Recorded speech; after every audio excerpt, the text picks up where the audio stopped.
Neat రాసినటువంటి అభ్యర్థుల తల్లిదండ్రులందరూ కూడా మమ్మల్ని కలవడం జరిగింది. వారందరూ కూడా పాపం ఇందిరా పార్క్ దగ్గర పెద్ద ఎత్తున ధర్నాలు ప్రదర్శనలు చేస్తున్నారు.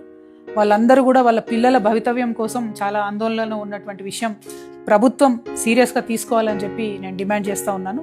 ప్రధానంగా మన తెలంగాణ రాష్ట్రం తెచ్చుకున్నదే మన తెలంగాణ భవిష్యత్తు తరాలకు న్యాయం జరగడం కోసం. మరి మన పిల్లలు ఇక్కడ స్థానికంగా 1 నుంచి 10వ తరగతి వరకు 12వ తరగతి వరకు లేకపోతే అంతకుముందు ఉన్నట్టు 7 సంవత్సరాలు స్థానికతను అట్లా ఉన్నట్టయితే న్యాయం జరుగుతుంది. కానీ దీన్ని సవరించి కాంగ్రెస్ ప్రభుత్వం జీవో 150 అని తీసుకొచ్చింది. దానివల్ల కేవలం 4 సంవత్సరాలు ఇక్కడ చదువుకున్నటువంటి వాళ్లకు ఇంజనీరింగ్ సీట్లు కానీ, మెడికల్ సీట్లు కానీ, గ్రూప్ 1 కానీ, అనేక రకాలైనటువంటి ఉద్యోగాలు కానీ వీటన్నిటిలో రాసేటటువంటి అవకాశం ఇస్తున్నారు. ఇది కరెక్ట్ కాదు. స్థానికంగా మన తెలంగాణ బిడ్డలకే మరి మన తెలంగాణ ప్రభుత్వం ఖర్చు పెట్టి ఇన్ని ప్రభుత్వ వైద్య కళాశాలలు ఏర్పాటు చేస్తే అందులో 1500-1600 సీట్లు కూడా బయట వాళ్ళకి వెళ్ళిపోయే పరిస్థితి ఉన్నది. ఇవాళ ఇప్పుడు కౌన్సిలింగ్ జరుగుతుంటే తల్లిదండ్రులందరూ కూడా ఆందోళన చెందుతూ ఉన్నారు.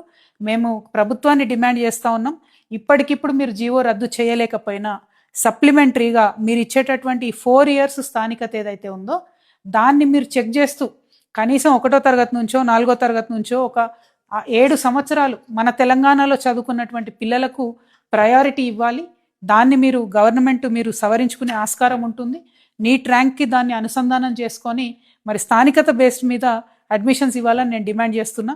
ఆల్రెడీ నీట్లో ఉండడం వల్ల మనకు 15% సీట్లు పోతున్నాయి, 615 సీట్లు పోతున్నాయి దాదాపుగా. నీట్ ఉండడమే కరెక్ట్ కాదని మేము తెలంగాణ రక్షణ సేన నుండి భావిస్తున్నాం. ఏ రాష్ట్రానికి సంబంధించి ఆ రాష్ట్రంలో వాళ్ళ మెడికల్ బోర్డు ఉంటేనే అక్కడ పిల్లలకు న్యాయం జరుగుతుంది, తల్లిదండ్రులకు న్యాయం జరుగుతుంది. పోనీ నీట్లో పాల్గొన్నా సరే ఇవాళ మీరు ఇచ్చినటువంటి జీవో 150తోని మనకు బాగా ఇబ్బంది అవుతుంది. కాబట్టి ఈ 150 జీవోను తక్షణమే సవరించాలని ప్రభుత్వాన్ని నేను డిమాండ్ చేస్తున్నాను. ముఖ్యమంత్రి గారికి ప్రత్యేక విజ్ఞప్తి, మీరు విదేశాలలో ఉండి ఈ అంశాన్ని పట్టించుకోకపోతే కుదరదండి. ఇది టైం సెన్సిటివ్ మ్యాటరు.